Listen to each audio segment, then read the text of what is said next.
Бұл тәуелсіздіктің егемендіктің өз тарихы бар. Терең тарихы. Біздің бабаларымыз армандаған шығар, аңсаған шығар. Осы еліміз жетсе екен осы тәуелсіздікке, егемендікке жетсе екен деген шығар. Осы біздің тәуелсіздігіміз үшін біздің бабаларымыз қан төкті, жан берді. Сөйтіп бізге үлкен кең байтақ жерді алып берді. Біз егеменді жеткенде ол кісілердің аруақтары бір аунаған шығар. Ай тоба, жетті біздің жастарымыз, біздің еліміз тәуелсіздікке.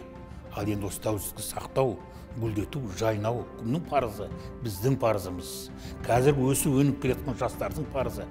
Тоба, егемендік еліміз тәуелсіздікке жеткеніне. Мен бірінші күннен осы сапқа тұрдым, отан, соны салдатым.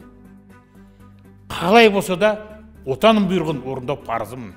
Әрбір ер бала отан алдында парыз алып, отан қорғау қызметін атқару керек. Ол ер міндеті. Біздің Баукеңнің сөзі бар айтқан. Ей қайран қазақ, өз елінің құлы болсаң, басқа елдің құлы болмайсың. Отан үшін жан берсең, отан үшін суға түссең, батпайсың, отқа түссең, жанбайсың деген. Міне қандай сөздер.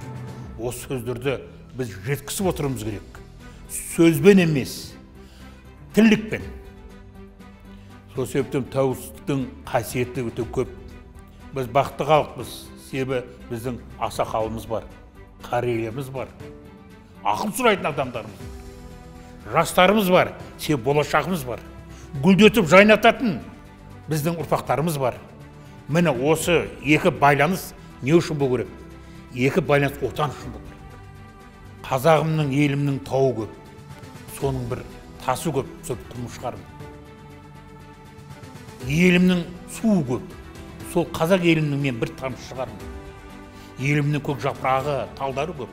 Сол бір кішкентаған талы шығарым. Бұл менің елім, менің егеменді тәуелсіз Қазақстаным. Кең байтақ жеріміз тас болсын, көп ұлттық елім тату болсын. Өсіп жайнап келетін Қазақстанымыз жайнай берсін.